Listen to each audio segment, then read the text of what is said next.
사랑하는 성도 여러분, 지난 한 주일 동안에도 편안하셨습니까? 이제 또 우리에게 행복한 안식일이 돌아와서 또 하나님께 예배하면서 기쁜 안식일을 보내며 또 말씀을 통하여 은혜를 얻는 귀한 시간 갖겠습니다. 우리 다 같이 기도하겠습니다. 사랑의 하나님, 우리 각자의 형편과 처지대로 지난 한 주일을 잘 보호해 주시고 또 이 시간에 하나님의 말씀으로 은혜를 얻고 우리의 신앙에 좀 더 나은 방향으로 우리를 이끌어서 하나님을 기쁘게 하는 삶을 살 수 있도록 인도하여 주셨사오니 감사합니다.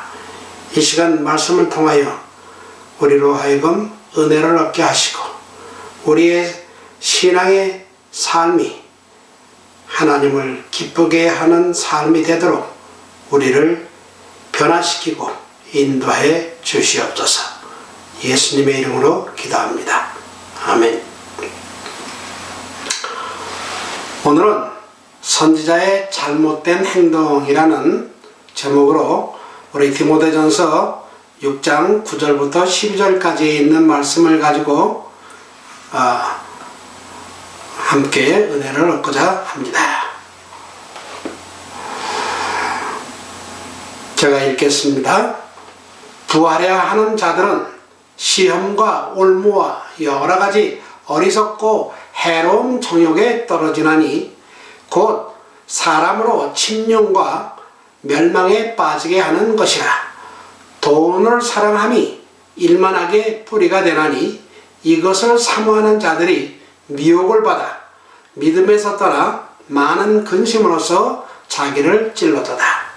오직 너 하나님의 사람아, 이것들을 피하고 의와 경건과 믿음과 사랑과 인내와 온유를 좇으며 믿음의 선한 싸움을 싸우라. 영생을 취하라. 이를 위하여 네가 부르심을 입었고 많은 증인 앞에서 선한 증거를 증거하였도다. 이 말씀은 사도 바울이 영적인 아들 디모데에게 하신 말씀인데, 이 말씀을 통하여 오늘 우리가 은혜를 얻겠습니다. 오늘날 세상의 거의 모든 사람들은 부에 대한 열망을 가지고 있는데, 이러한 열망은 원칙을 버리거나 양보하게 만드는 한없이 많은 종류의 유혹거리를 제공합니다. 그러나 하나님께서는 우리들에게 영생의 필요 조건을 분명하게 제시하셨습니다. 하나님을 온전히 믿고 그분을 사랑하는 것이 하나님께서 제공하신 구원에 인간이 진정으로 반응하는 두 가지 방법입니다. 우리는 그분을 전적으로 신뢰하고 그분의 생명의 도가 우리를 위해 가장 좋은 것임을 기꺼이 믿기 전까지는 하나님을 사랑할 수 없습니다. 그리고 사람들은 많은 경우에 부를 위해서 영예나 우정 그리고 건강도 희생하고 있습니다. 또한 이 세상의 불행의 대부분은 돈을 사랑하는 쓴뿌리 탓입니다. 사람들이 가지고 있는 현재의 많은 문제들 속에서 신실하게 인내하는 것에 대한 하나님의 보상은 영생입니다. 이 영생의 은사는 모든 은사 중에 가장 좋은 것이며 그것은 멸류관입니다. 그리고 영생은 사람이 성령께 자기를 조정하도록 맡길 때 시작되지만 이 생명의 멸류관은 실제로 그리스도의 재림의 때에 모든 구속받은 자에게 동시에 주어질 것입니다. 그리고 바울은 돈을 사랑하는 사람은 하나님의 사람이 아님을 시사합니다. 그들에게는 다른 주인이 있습니다. 구약에서는 하나님의 사람이라는 표현을 하나님의 지명한 선지자에게 적용하였는데, 바울은 여기서 젊은 동역자 디모데에게 그처럼 의무에 헌신하는 자가 되기를 촉구하고 있습니다. 성경은 사람이 정직하게 재물을 획득하면 어떤 사람도 부자가 되는 일을 정죄하지 않습니다. 돈이 일만하게 뿌리가 아니고 돈을 사랑하는 것이 일만하게 뿌리입니다. 성경에 보면 아브라함도 큰 부자였습니다. 사람에게 재물을 얻을 수 있는 능력을 주시는 분은 하나님이십니다. 그러므로 재물이 하나님의 청지기로 행동하는 사람의 손에서 이기심 없이 사용될 때에 그 재물은 그것을 소유한 사람과 세상에 똑같이 축복이 됩니다. 그러나 많은 사람들은 세상의 보화에 그들의 관심을 빼앗긴 나머지 하나님의 요구와 동료의 인간들의 필요에 무감각해집니다. 그들은 그들의 재물을 자기 자신을 영화롭게 하는 수단으로 간주합니다. 그들은 가옥에 가옥을 또 토지에 토지를 더해갑니다. 그들은 그들 주위에 온통 불행과 범죄, 질병과 죽음 속에 놓여있는 사람들이 있음에도 불구하고 그들의 집을 사치한 것으로 채우고 있습니다. 이와 같이 그들의 생애를 자신의 입속을 위하여 바치는 사람들은 그들 속에 하나님의 속성을 개발시키지 않고 악한 자의 속성을 개발시키고 있습니다. 그런 사람들에게 복음이 필요합니다. 그들은 헛된 물질적 사물에서 눈을 돌려 영원한 보화의 가치를 바라볼 필요가 있습니다. 그들은 주는 기쁨, 곧 하나님과 협력하는 사람이 되는 축복을 깨달을 필요가 있습니다. 주님께서는 우리에게 다음과 같이 명령하십니다.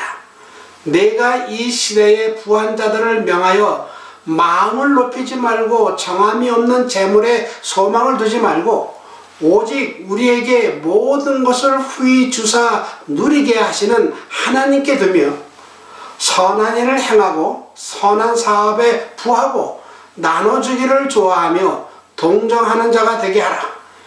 이것이 장래에 자기를 위하여 좋은 터를 쌓아 참된 생명을 취하는 것이니라 라고 디모데전서 6장 17절부터 19절에 말씀하고 있습니다. 부유하게 살면서 세상을 사랑하고 세상을 섬기고 있는 사람들은 우연한 접촉이나 뜻밖의 만남으로 그리스도께 인도되지 않습니다.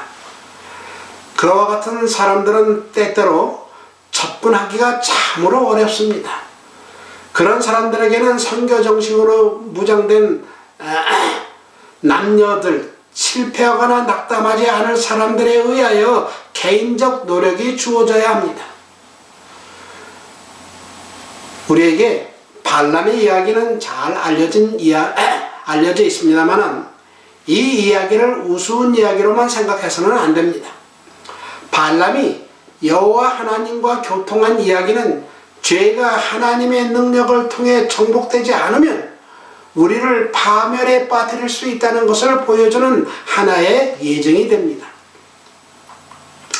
발람은 신약에 3번 언급되어 있는데 베드로후서 2장 15절 16절 그리고 유다서 1장 11절 그리고 계시록 2장 14절에 언급되어 있습니다. 그런데 어느 정도 긍정적으로 언급된 것은 없고 오히려 그는 죄의 표본으로 묘사되어 있습니다. 베드로는 발람의 행동을 미친 짓으로 말했는데 이는 그가 정신적으로 미친 것이 아니라 모압왕 발락의 잘못된 요구까지도 기꺼이 들어주고자 할 만큼 돈에 대한 탐욕에 빠져 있었기 때문입니다. 일찍이 발람은 선량한 사람이었고 하나님의 선지자였습니다. 그러나 그는 배도하고 탐욕에 빠져 있으면서도 여전히 지극히 높으신 분의 종이라고 공언하였습니다. 그는 하나님께서 이스라엘을 위하여 행하신 일을 잘 알고 있었으므로 발락의 사자들이 그에게 온 용건을 말했을 때에 그는 발락의 보상을 거절하고 사신들을 돌려보내는 것이 자기의 의무임을 잘 알고 있었습니다. 그러나 발람은 위험하게도 감히 유혹과 장난하려고 하였으며 여호와의 권고를 듣기까지는 아무런 결정적인 대답도 할 수 없다고 말하면서도 발락의 사자들에게 그 밤을 자기와 함께 유하도록 간청했습니다. 발람은 자기의 저주가 이스라엘을 해할 수 없으리라는 사실을 잘 알고 있었습니다. 하나님께서 이스라엘 편에 계시며 그들이 하나님께 충성하는 한 이 지상이나 지옥의 어떤 반대 세력도 이스라엘을 이길 수 없다는 것을 잘 알고 있었습니다. 그러나 발람의 교만심은 그대가 복을 비는 자는 복을 받고 저주하는 자는 저주를 받을 것이라는 사신들의 말에 우쭐했습니다. 또한 매우 값진 뇌물과 장래의 부귀 영달은 그의 탐욕을 자극했습니다. 그는 그들이 내놓은 보물들을 탐욕스럽게 받아들이고는 한편으로는 하나님의 뜻을 엄격히 순종할 것을 공언하면서도 발락의 소원을 채워주고자 하였습니다. 밤에 하나님의 천사가 발람에게 내려와 너는 그들과 함께 가지도 말고 그 백성을 저주하지도 말라. 그들은 복을 받을 자니라는 기별을 전하였습니다. 아침에 발람은 마지못해 사자들을 돌려보냈으나 여호와께서 말씀하신 바를 그들에게 말하지 않았습니다. 많은 물질적 이득과 명예에 대한 환상이 소실되었기 때문에 화가 난 발람은 너희는 너희의 땅으로 돌아가라. 내가 너희와 함께 가기를 여호와께서 허락지 아니하시느니라고 말하였습니다. 하지만 발람은 불의의 삭을 사랑하였습니다. 하나님께서 우상 숭배라고 선언하신 탐욕의 죄는 발람을 기회주의자로 만들었으며 이 한 가지 죄를 통하여 사단은 그를 완전히 지배하였습니다. 이것이 바로 그의 멸망을 초래했습니다. 유혹자는 사람들을 꾀어 하나님을 섬기지 못하게 하기 위하여 항상 세속적 이득과 명예를 제시합니다. 유혹자는 그들이 지나치게 양심적이므로 번영하지 못한다고 그들에게 말합니다. 그리하여 많은 사람들은 엄격한 성실의 길에서 벗어나도록 유혹을 받습니다. 한 번의 그릇된 발걸음은 그 다음의 발걸음을 더욱 쉽게 만들고 더욱더 외람된 일을 행하게 합니다. 사람들이 탐욕의 지배를 받고 권세욕에 빠지게 될 때에는 가장 무서운 일들을 서슴없이 감행하게 될 것입니다.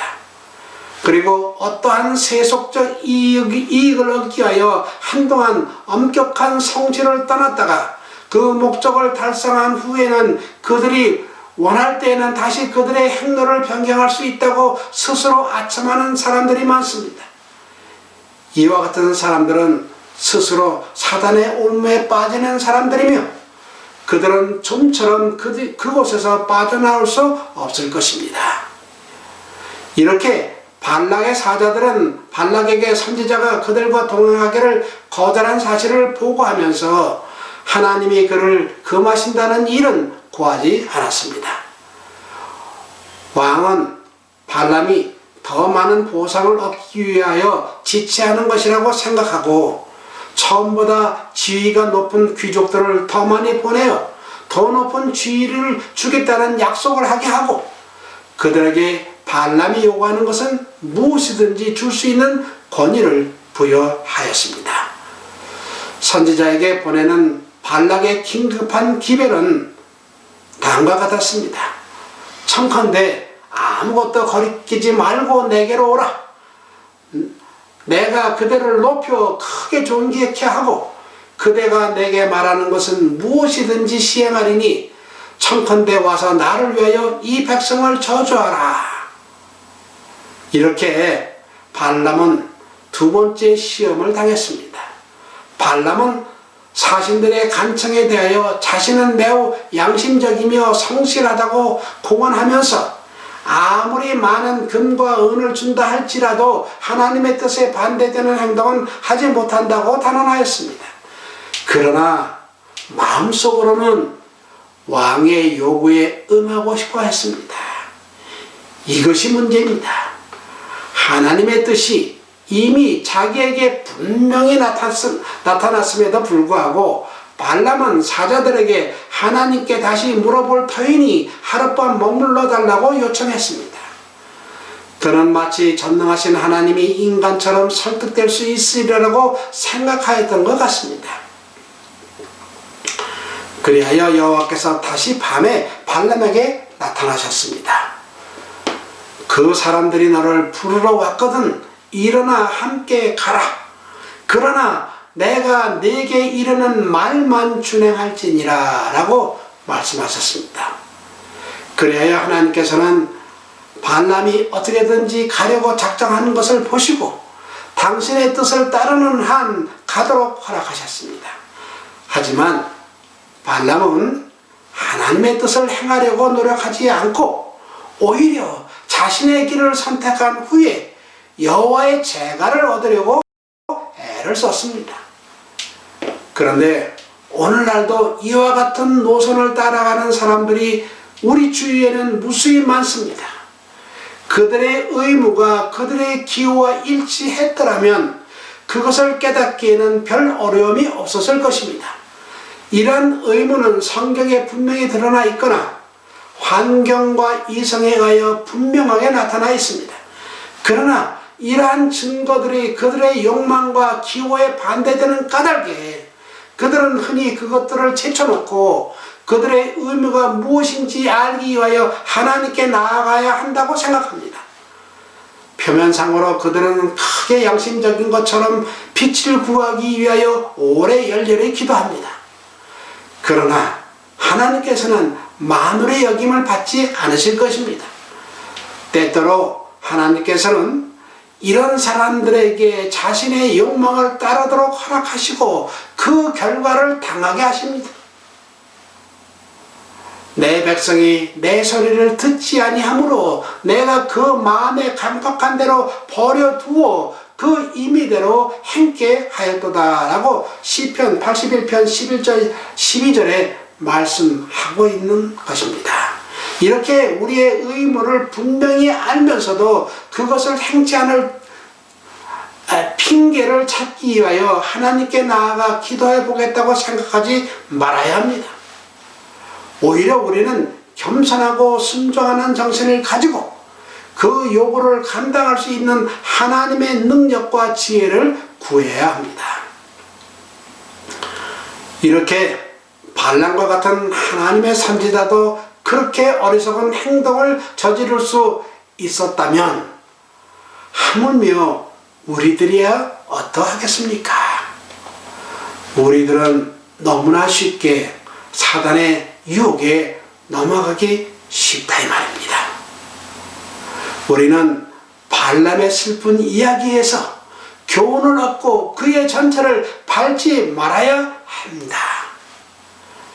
이렇게 발람이 히브리인들을 저주하도록 부름을 받았을 때에 그는 그의 모든 사술로도 히브리인들에게 해를 끼칠 수 없었습니다. 이는 여호와께서 야곱의 허물을 보지 아니하시며 이스라엘의 패역을 보지 아니하심이었습니다. 그러나 그들이 유혹을 굴복하여 하나님의 율법을 범했을 때에 그들을 보호하던 방벽이 그들을 떠났습니다. 하나님의 백성이 당신의 계명을 충실히 지킬 때에는 야곱을 해할 사술이 없고 이스라엘을 해할 복술이 없었습니다. 그런 거로 사단은 모든 능력과 교활한 술책으로 이스라엘을 유혹하여 죄에 빠지게 하려고 노력하였습니다. 만일 하나님의 율법을 맡은 자라고 공언하는 사람이 그 계명을 범하게 되면 그는 하나님께로부터 분리되고 원수들 앞에 서지 못할 것입니다. 아무튼 발람은 최후로 모압과 에돔, 아말렉과 가나안 족속의 완전한 멸망을 예언하여 모압 왕에게 인류의 희망도 남기지 않았습니다. 이런 선지자의 말을 듣고 발락은 실망과 공포와 분노로 압도되었습니다.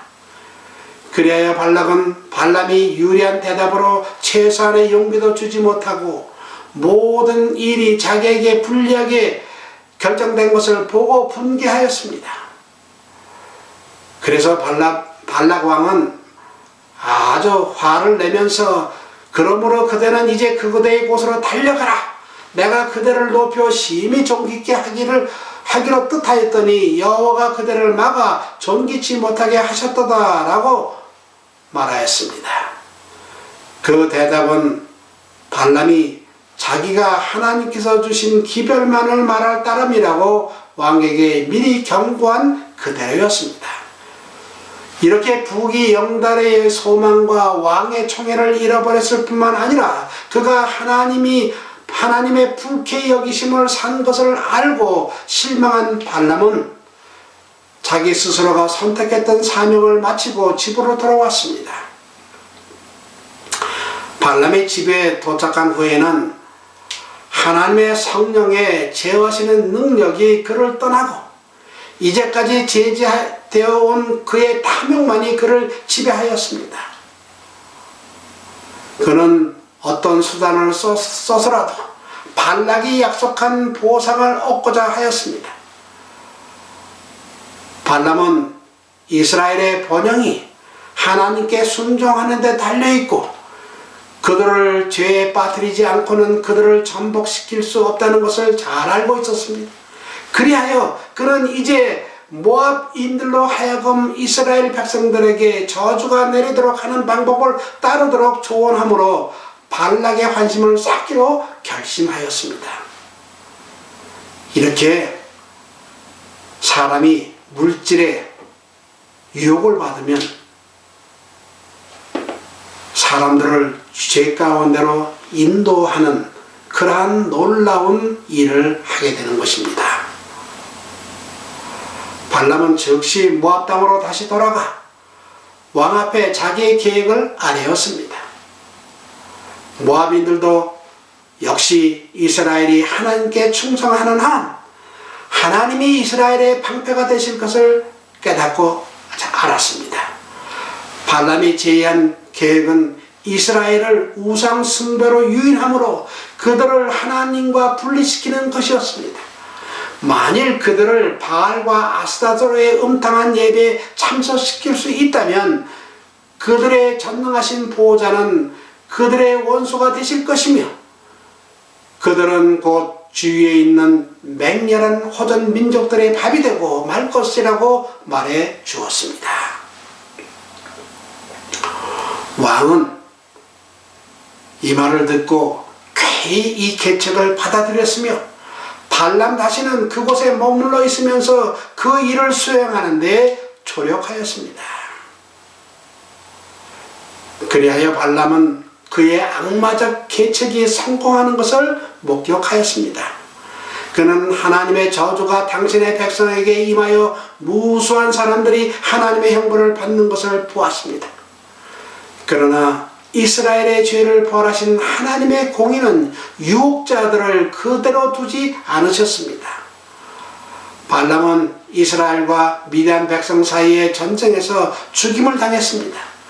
자신의 최후가 가까움을 예감한 발람은 나는 의인의 죽음과 같이 죽기를 원하며 나의 종말이 그와 같기를 바라도다 라고 부르짖었지만은 그러나 발람은 의인의 생애를 살기로 선택하지 않았고 그의 운명은 하나님의 원수편으로 결정되었습니다. 이렇게 발람의 운명은 유다의 운명과 비슷하였고 그 두 사람의 성격에는 서로 유사점이 있었습니다. 두 사람이 다 하나님과 돈을 함께 섬기려다가 완전히 실패하고 말았습니다. 발람은 참 하나님을 인정하고 그를 섬기노라고 공언하였습니다. 유다도 역시 예수님을 메시아라고 믿었고 예수님의 추종자들과 연합하였습니다. 그러나 발람은 여호와를 섬기는 일을 부귀와 세속적 명예를 얻는 디딤돌로 삼으려 하였습니다. 여기에 실패하여 그는 비틀거리다가 넘어져 깨어지고 말았습니다. 또한 유다도 자신이 그리스도와 관계를 맺음으로 자기가 믿는 바와 같이 메시아가 이 세상에 세우려고 하는 나라에서 부귀와 영달을 얻으려고 기대하였습니다. 하지만 그가 바라던 일의 실패가 그를 패도와 멸망으로 몰아넣었던 것입니다. 이렇게 발람과 유다 두 사람 다 큰 빚을 받았고 특별한 특권을 누렸었습니다. 그러나 마음속에 품은 한 가지 죄악이 온 성품을 중독시켜 그들을 멸망에 빠뜨렸습니다. 사랑하는 여러분, 마음속에 그리스도인답지 못한 특성이 존재하도록 허용하는 것은 아주 위험한 일입니다. 마음속에 품은 작은 죄는 점점 품성을 저시켜서 그 고상한 모든 능력을 악한 욕망에 복종시킵니다. 양심의 방벽 중 하나를 제거하고 한 가지 악습에 방종하는 것, 고상한 한 가지 의무의 요구를 게을리하는 것은 영혼의 방벽을 무너뜨리고 사단이 들어와서 우리를 타락시킬 길을 열어주는 것입니다. 그래서 가장 안전한 길은 다윗처럼 나의 걸음이 주의 길을 굳게 지키고 실족지 아니하였나이다 라고 진실한 마음으로 날마다 기도하는 것입니다. 그런데 우리는 발람을 통해서만 교훈을 얻을 것이 아니라 모압 왕 발락을 통해서도 깨달을 것과 배울 것이 있습니다. 당시 강대국이었던 애굽에서 출애굽한 많은 무리가 광야에서 40년간이나 기적적으로 살아와 있었습니다. 이제 그들은 모압 평지에 진을 쳤습니다. 이것을 본 모압 왕 발락은 비록 그들이 아직 공격해 오거나 위협을 하지 않았더라도 긴장하지 않을 수 없었습니다. 왜냐하면 이스라엘이 바산 옥을 물리치고 아모레 왕 시온을 쳐서 죽이고 승리하였고 또 가나안 족속들을 진멸한 것도 다 들었기 때문입니다. 그렇기 때문에 발락은 자신이 이들을 당해낼 수 없는 적을 만났다고 생각이 들었던 것 같습니다. 발락이 특히 두려워했던 것은 이스라엘이 여호와 하나님의 보호를 받고 있다는 사실이었습니다. 이스라엘의 하나님은 그들과 함께 하시고 그들을 보호하시며 그들의 대적과 싸우시고 그들을 대적의 손에서 구원하셨습니다. 그래서 발락은 어리석은 생각을 하였습니다. 그들이 섬기는 하나님의 선지자를 통해 그들을 저주한다면 그들을 물리칠 수 있다고 생각한 것이었습니다. 그래야 사람들을 보내어 여호와의 선지자인 발람을 불러와 도움을 청하기로 하고 모압 장로들과 미디안 장로들이 손에 복수의 예물을 가지고 떠나 발람에게 이르러 발락의 말을 그대로 전하게 하였던 것입니다.